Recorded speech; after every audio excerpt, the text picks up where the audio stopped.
join us in the Spirit? Okay, good morning, everyone. For those of you that are here in person and those of you who are with us on Zoom, I wanted to let all of you know that we have a new kind of hybrid service today. Our worship leader, Paul K. Davis, is remote. Worship leader Kathy Walcave is here in person. So our intrepid Zoom host, Eric Alm, is juggling the balls of the camera here, spotlighting Paul's, running slides, sharing screens. So we appreciate your patience, and Eric, we thank you very much. We ring this bell 3 times. The first is to call us into relationship with those to whom we owe a debt, our forebears who preceded us here and once occupied this land most of us now call home.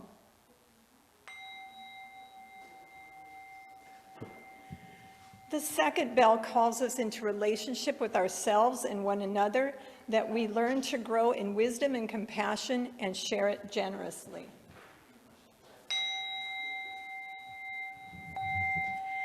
And the third calls us into relationship with our children's children out to the 7th generation, helping us to realize that what we do now will be felt by those who come after us.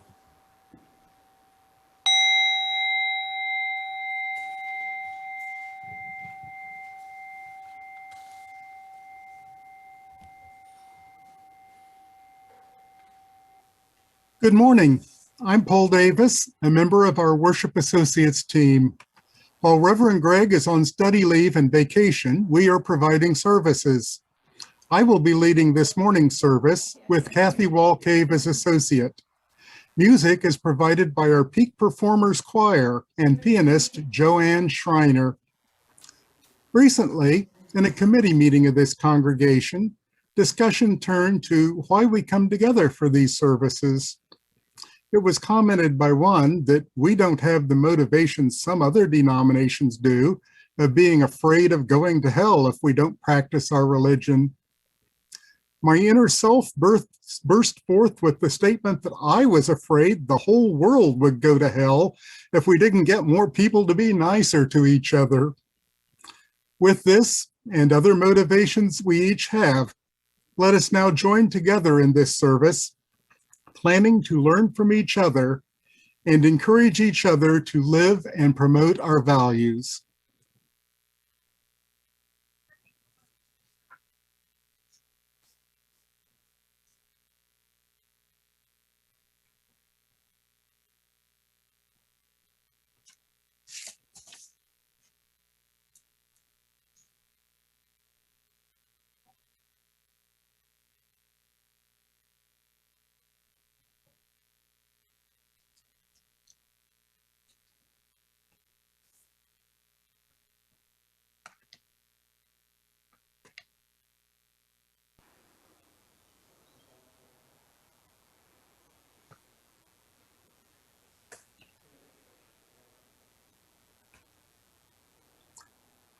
There we go.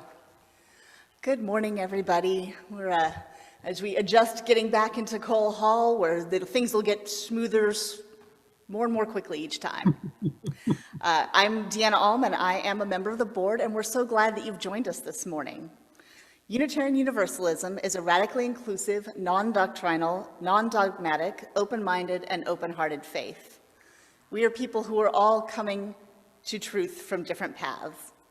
We gather together with different experiences, identities, and passions because we are sure that everyone has inherent worth and we are all better together than apart.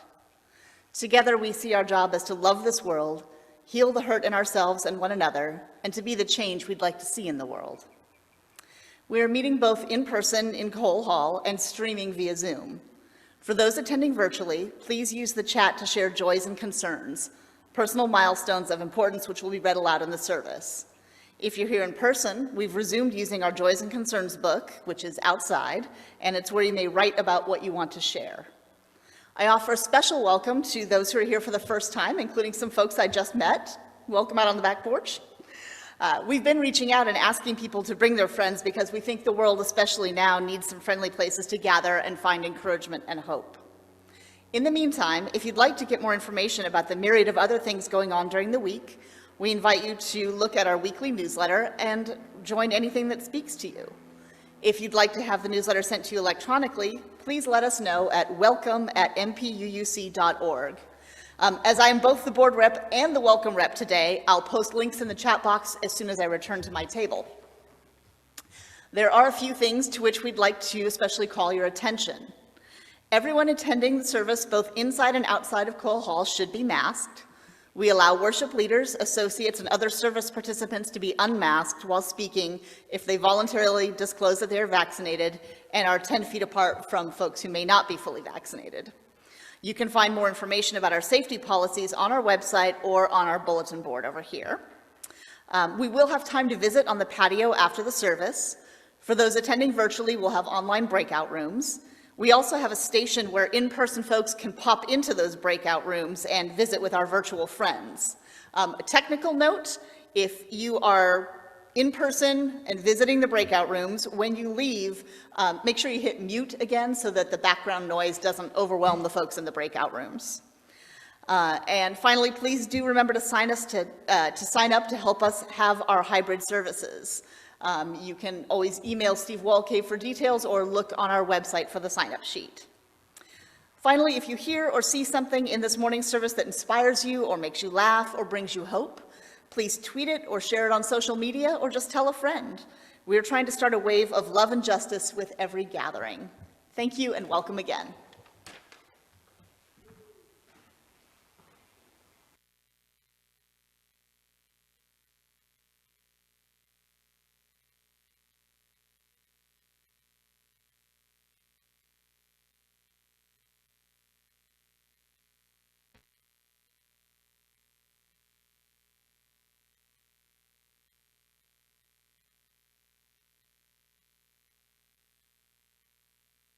We who believe in freedom cannot rest. We who believe in freedom cannot rest until it comes. We who believe in freedom cannot rest.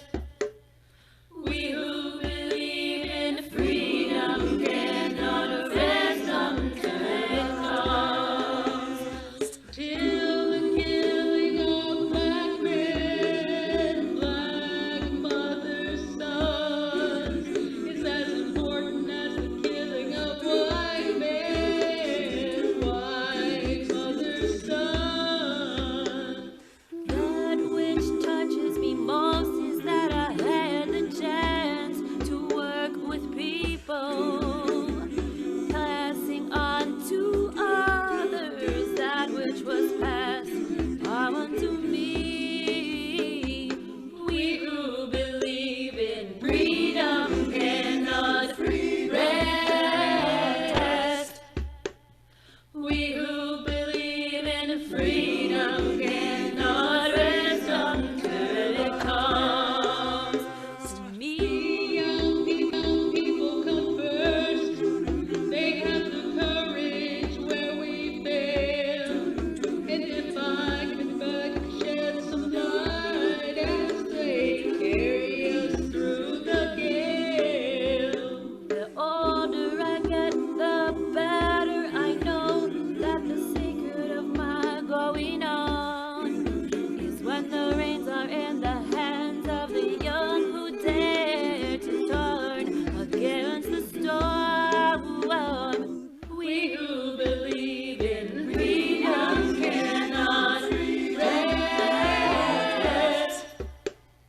We who believe in freedom cannot rest until it comes. Not needing too much for power, not needing the light just to shine on me.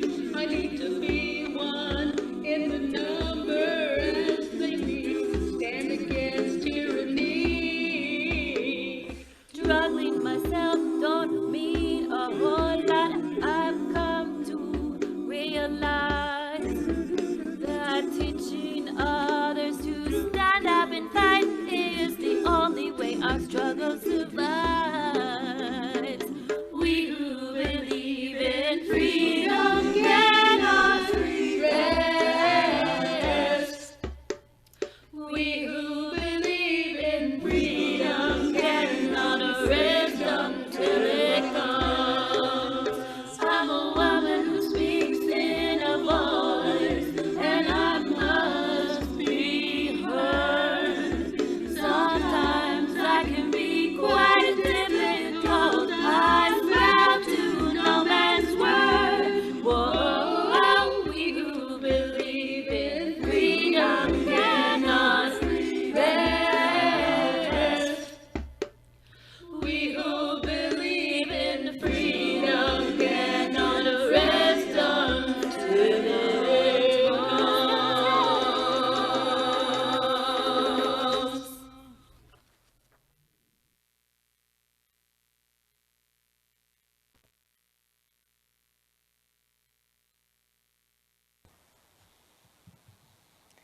Please join me in reciting these words which call us together as a community and with Unitarian Universalists all across the globe.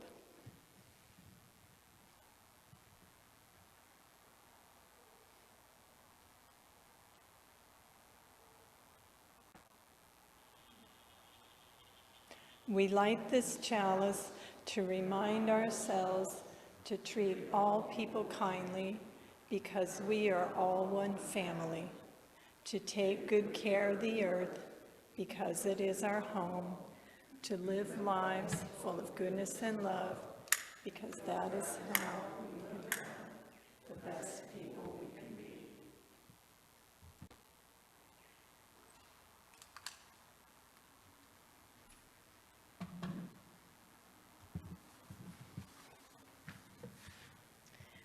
They say you're never too old to learn something new. I hope you agree. Over the years, I have learned that the accomplishments of white people, particularly white males, dominated the history books. I have since learned some of the accomplishments of some Black, Indigenous, and people of color.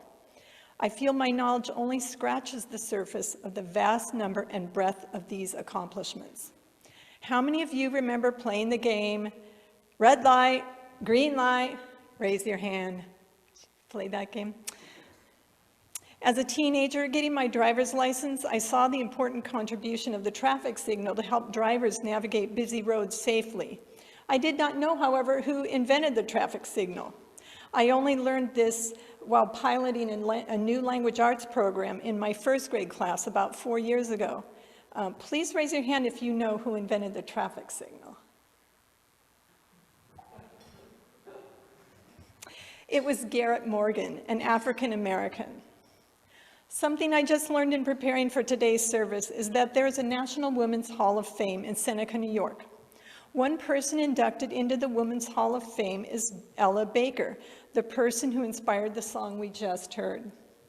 As stated in an article by Vox, when Joe Biden accepted the nomination for the Democratic Party's nomination for president, he began his speech by saying, "Ella Baker, a giant of the civil rights movement, left us with wisdom. Give people light, and they will find a way." If you were like me, you don't remember hearing her name when you were learning history. So who was Ella Baker? Ella Baker was born in 1906 in Virginia and grew up in North Carolina, the granddaughter of a slave. She graduated from college and in the 1940s worked for the NAACP as field secretary, raising funds and recruiting new members. While at the NAACP, she taught workshops in grassroots organizing and leadership. Rosa Parks attended one of those workshops. In 1957, Ella helped launch the Southern Christian Leadership Conference with Martin Luther King, who served as president, as well as others. She served as the acting executive director and ran the Atlanta office. Ella believed strongly in empowering people to reach their potential and not to rely on charismatic leaders. She believed that a cause needs various kinds of leaders and a strong leadership base. Thus her quote about giving people light, but letting them find their way. Inspired by the young people who staged the Greensboro lunch counter sit-ins, she organized the event that led to the creation of the Student Nonviolent Coordinating Committee, offering her support to aid young people in becoming effective student leaders. Ella Baker continued to fight for social justice and equality throughout her life. She died on her 83rd birthday. Ella is not famous like Martin Luther King Jr. or John Lewis, but she was a woman who contributed greatly to the civil rights movement. Fundi, the story of Ella Baker, is the name of a 1981 documentary about her life and accomplishments. Fundi is a Swahili word for someone who teaches a craft to the next generation. There is an Ella Baker Center for Human Rights based in Oakland, and there's an Ella Baker School in Manhattan, very appropriate for someone who recognized and nurtured young people. It is Independence Day. We cannot have independence without interdependence. We can't have the independence of safe car travel without the interdependence that we will all follow the rules of the traffic signal, as Garrett Morgan provided us, saving countless lives. We cannot have democracy without the interdependence that all have a voice and equal opportunity. We are not there yet. May people continue to learn about the accomplishments and contributions of people of color. May we be more like Ella Baker and continue to work for justice in this country and continue the work of encouraging young people to find their voice and to reach their potential. What do you think? What might each of us do to be more like Ella Baker?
We come together every Sunday and all throughout the week for more than ourselves. We come to support one another and the ministries that infuse worth and dignity into our children, our youth, our programs of learning and leadership, and our ministries in the larger world, including our efforts towards anti-racism and anti-oppression. Please make a contribution towards these worthy causes by mailing your check to Mission Peak UU congregation at the address on the screen. You may also use the bill pay option in your online banking or drop your check into the Mission Peak mail slot or pay online with a credit or debit card. Thank you for supporting and sustaining the efforts of our members, friends, and staff. Your contributions make loving, learning, and leadership more possible.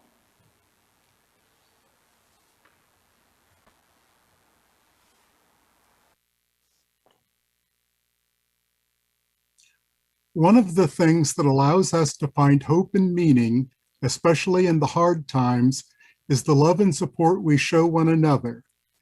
If you have a joy or concern that by sharing with this caring community might bring the encouragement or resilience you are needed, please write it briefly now in the chat. If your need is personal, you can also send an email to Reverend Barbara while Reverend Greg is on leave. If you are here in person and would like to place a stone for a joy or concern, you may do so while the music plays.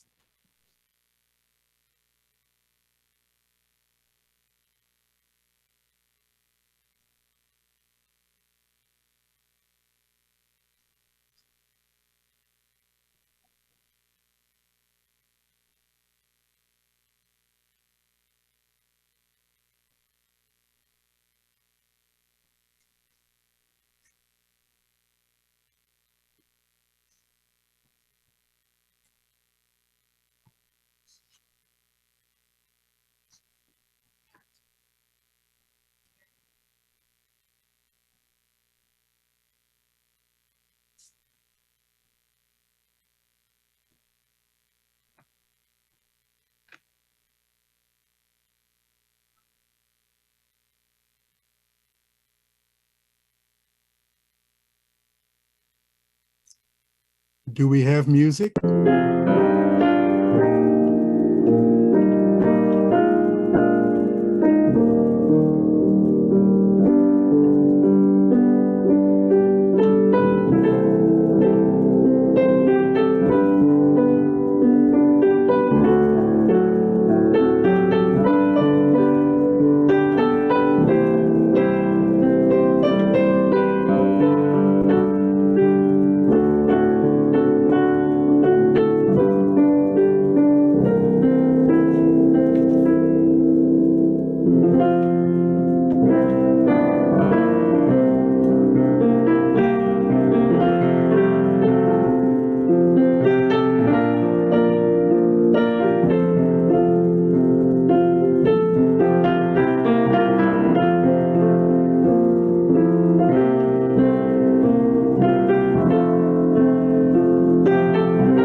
Finally, one last stone for the hopes and hurts still too tender to escape our heart. May we, for the sake of love, keep our doors, our hearts, our minds, and our arms open.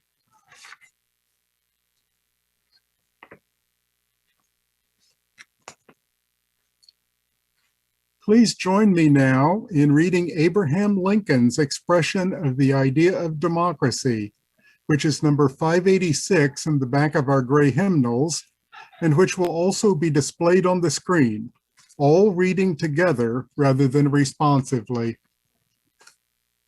As labor is the common burden of our race, so the effort of some to shift their share of the burden onto the shoulders of others is the great durable curse of the race. As I would not be a slave, so I would not be a master. This expresses my idea of democracy. Whatever differs from this, to the extent of the difference, is no democracy. Our reliance is in our love for liberty. Our defense is in the spirit which prizes liberty as the heritage of all people in all lands everywhere. Destroy this spirit, and we have planted the seeds of despotism at our own doors. Those who deny freedom to others deserve it not for themselves and cannot long retain it. Why should there not be a patient confidence in the ultimate justice of the people? Is there any better or equal hope in the world? Let us have faith that right makes might, and in that faith let us, to the end, dare to do our duty as we understand it.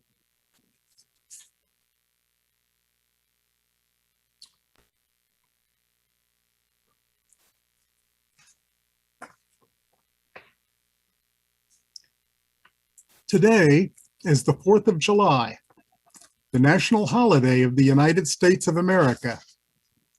It supposedly marks the independence of the United States from Great Britain, though that was actually a long process. The Revolutionary War had in fact begun the year before. The motion to declare independence was made in Congress some weeks before. The Declaration was written and revised, and the motion adopted on the 2nd of July. The 4th marks its publication. The war was not over for years until the Treaty of Paris was signed. Independence Day also supposedly marks the rejection of monarchy for democracy.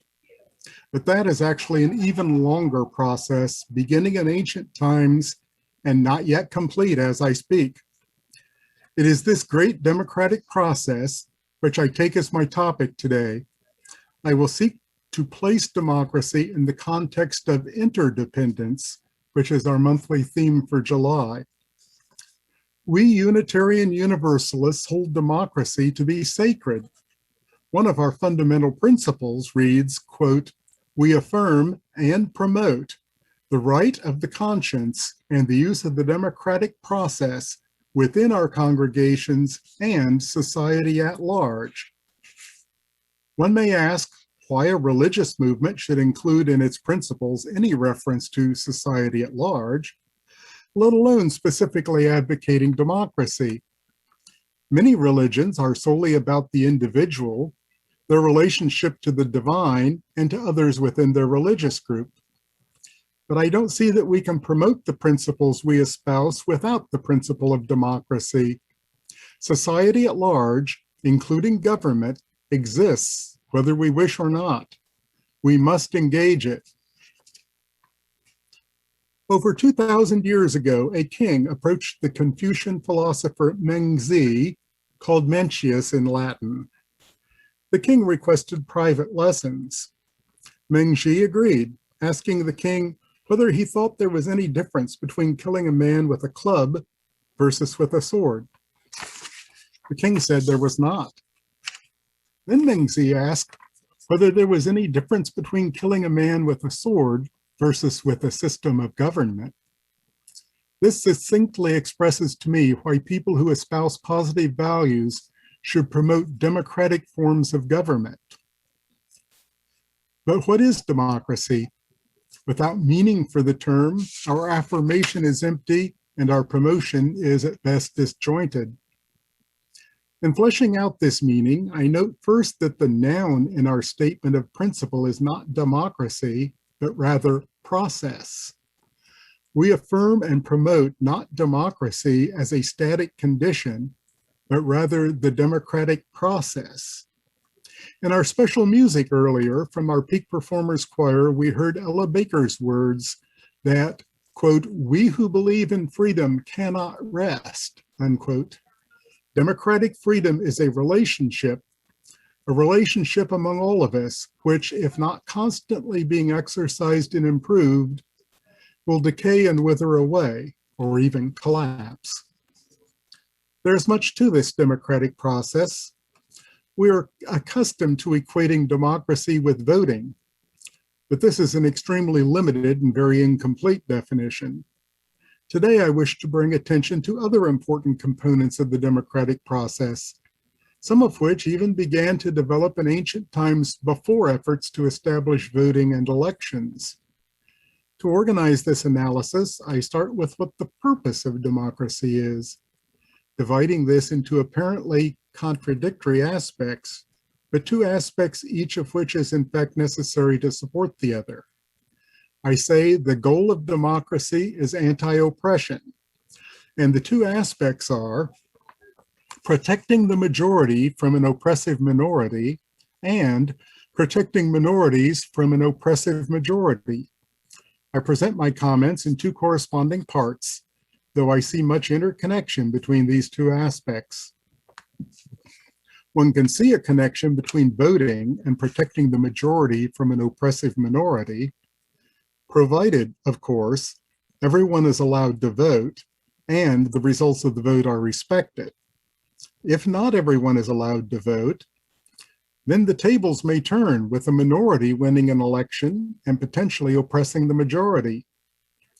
This is an interdependence between protection from an oppressive majority and protection from an oppressive minority. It is not, however, at all practical for everyone to vote concerning everything. We quite properly have most of our laws voted on just by legislatures, and criminal or civil trials voted on just by a small jury. In each of these cases, the democratic process occurs, but only if the smaller group is representative of the whole. Legislatures must be elected by the people, and thus this must be without gerrymandering or other stratagems to bias the result. Juries and judges must be selected without racial, gender, or other bias. Our highest courts must be fully representative of all. All this voting is irrelevant if the results of a vote are disregarded. Of critical importance here is the limitation of the power of the executive. Otherwise, a power-hungry leader will be able to retain power, either ignoring election results or fabricating them. The need to limit the concentration and arbitrary exercise of power applies to many forms of government and was already understood in ancient times. Even the ancient Persian emperors, the most powerful people in the world before Alexander the Great, acknowledged this while also chafing at it. A story recounted by the classical Greek historian Herodotus says that the second emperor, Cambyses, wished to marry his sister, which he knew was illegal. Rather than attempting to abolish or disregard the law, he put the question to his lawyers.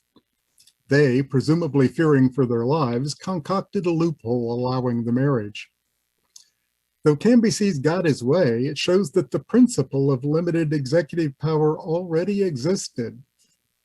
This same principle that not even the emperor could alter or disregard a law also plays a role in the biblical book of Esther, set in the reign of the fourth Persian emperor. The principle of limited executive power, while rarely effective, was never forgotten. In England, it played a role in adoption of the Magna Carta and again in the Puritan Civil War, in which King Charles I was convicted of treason and executed. It had strong influence in the formation of the initial government of the United States, the Articles of Confederation, which actually went way too far, establishing a nearly powerless executive. The Constitution struck a better balance, but recent events have severely tested this nation's adherence to this vital principle. A frequent problem with officials is the use of government authority to enrich the individual. One ancient Greek city dealt with this by requiring each president at the beginning and ending of their term of office to completely disclose their financial status and property ownership so that it could be easily seen whether they had gained personal wealth when they should have been serving the people. I believe provisions of this sort are essential for the continuation of the democratic process. There are many more considerations in fashioning a democratic process to successfully protect from an oppressive minority. I cannot call them all forth now. I would move on to discussion of protecting minorities from an oppressive majority. But first, I invite you to join in singing.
It is essential that the democratic process not only protect the majority from an oppressive minority, but also protect minorities from an oppressive majority. These two goals are much more closely interdependent than commonly realized. We see that if a majority is allowed to exclude any minority from voting, then a smaller and smaller group can successively exclude more and more minorities until the new situation is again a minority unjustly oppressing the majority. Another consideration, perhaps unexpectedly, involves written versus unwritten laws. One of the demands of the common people of ancient Rome, well before it became an empire, was that the laws be written. They objected to the Senate convicting people of crimes without them having any notice of what was a crime. The Senate did comply and erected a monument with laws written on its various faces. The Romans, by the way, though never achieving in ancient times the levels of democracy occasionally attained elsewhere, did have a goddess named Libertas, who was especially the protector of freed slaves. The Statue of Liberty, resident in New York Harbor, is modeled on her. If you do not have travel to New York in your plans, you can drive by the home of our member Don Ramey this afternoon or evening to see a scale model. One might think we have solved the problem of writing laws with our written laws now filling bookcases in libraries. But one of the biggest present dangers to democracy in the United States is unwritten laws. I speak of the unwritten laws which I know accompany the flurry of voting regulations currently being pushed through the legislatures of various states. The unwritten law is that these written laws will be enforced chiefly in predominantly African-American neighborhoods. I saw this myself in 1964 when I was a poll watcher in central Indianapolis. Poll watchers for the other party were rigidly applying both written and fantasized rules in minority neighborhoods, but not in the white suburbs. Last year, when voting results were challenged and recounts demanded in various states, it was specifically in predominantly minority counties that signatures and votes were repeatedly scrutinized and recounted. Even a fairly worded law, when unevenly enforced, is anti-democratic. I have long felt that the two goals of democracy could be met by the combination of elections to protect the majority and constitutional guarantees to protect minorities. But I have come to realize this is inadequate. Our Constitution contains many great provisions.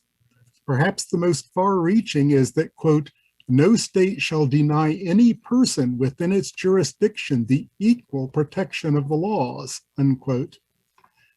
But the Constitution does not leap off the bookshelf to enforce itself. So long as a sufficient number of people have the will, unwritten discriminatory practices will undermine the good intentions behind the grand phrases. I only know of one answer which has the potential to succeed. It is hinted at in the words from the hymn we have just sung. Quote, though I may speak with bravest fire and have not love, my words are vain, unquote. These are based on words of Paul the Apostle, quote, though I speak with the tongues of men and of angels, but have not love, I have become sounding brass or a clanging cymbal. Though I bestow all my goods to feed the poor, but have not love, it profits me nothing, unquote. Paul is not alone in proclaiming this. Another author who helped form my beliefs is the 18th century German Immanuel Kant. He begins his Metaphysic of Morality with, quote, no doubt it is a good and desirable thing to have intelligence, sagacity, judgment, and other intellectual gifts. It is also good and desirable to possess by nature such qualities as courage, resolution, and perseverance. But all these gifts of nature may be in the highest degree pernicious and hurtful if the will which directs them is not itself good. So too it is with nations. We can have the most eloquent Declaration of Independence and the most carefully balanced Constitution with inadequacies corrected in the sequence of amendments. But if the people, most of the people, do not have loving goodwill, it will not accomplish the high ideals expressed in those documents. Our mission must be to spread the loving good, which is needed for democracy to succeed. The building of this full democratic process is not something that can be achieved in one revolution. People have been working at it for millennia. We must, in the words popularized by Alice Wine, quote, keep our eyes on the prize, unquote. Alice, by the way, was an African-American born over a century ago in South Carolina. She learned to read at age 40 so she could pass the literacy test then required for voting. I take inspiration, as did Benjamin Franklin, from a Native American leader of the 13th century, a couple hundred years before Columbus. His name was Daganoweda, and he became disgusted with the warfare between his tribe and others. He connected first with a woman named Jigansasi, who was weary of binding the wounds of warriors. They then recruited an orator named Hiawatha to the cause. Together, this trio convinced 5 tribes to form a confederacy with no internal warfare, meeting periodically in a grand council to resolve disagreements. Oral tradition ascribes to Daganoweda the words, quote, "It will take the form of the longhouse, in which there are many hearths, one for each family, yet all live as one household under one chief mother. They shall have one mind and live under one law. Thinking will replace killing, and there shall be one commonwealth," unquote. Their confederation took as its name Haudenosaunee, meaning longhouse. Others later joined the confederation, which is also known as Iroquois. This then is the prize on which we keep our eyes: the cessation of a minority oppressing the majority and of the majority oppressing minorities, with all participating in one commonwealth, practicing a democratic process in which thinking replaces killing. We affirm and promote this vision. Again, I invite you to join in singing.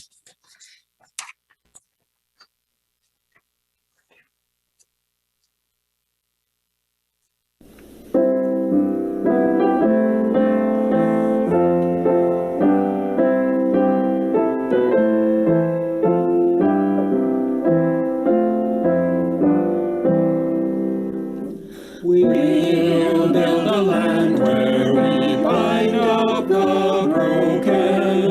We'll build a land where the captives go free.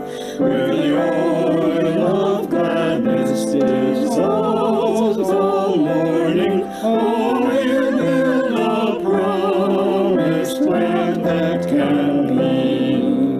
Come, build a land where sisters and brothers, anointed by God, made and create peace, where justice shall roll down like waters, and peace like an ever-flowing stream.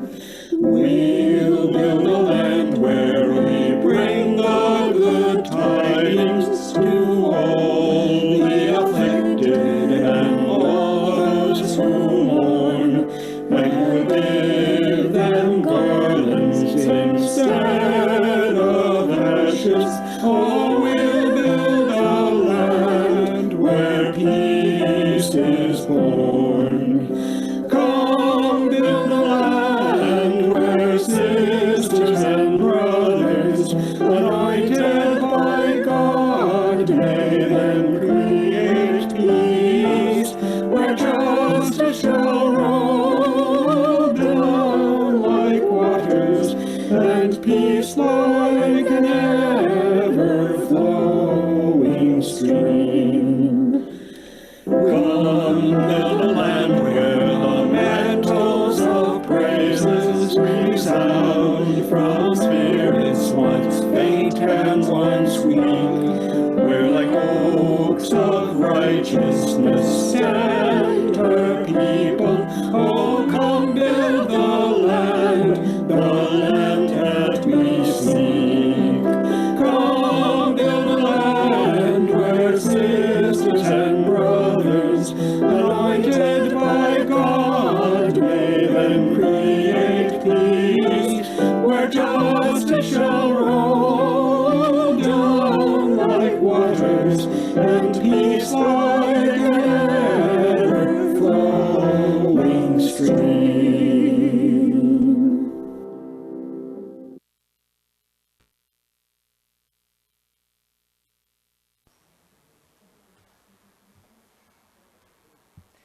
Please join with me in reciting these words to extinguish our chalice.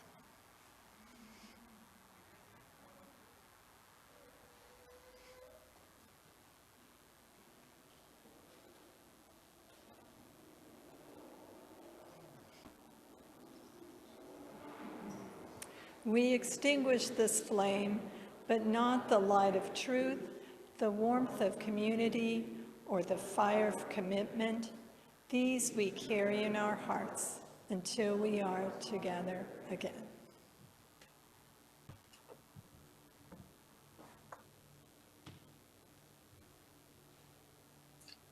For benediction, I offer words of Amanda Gorman.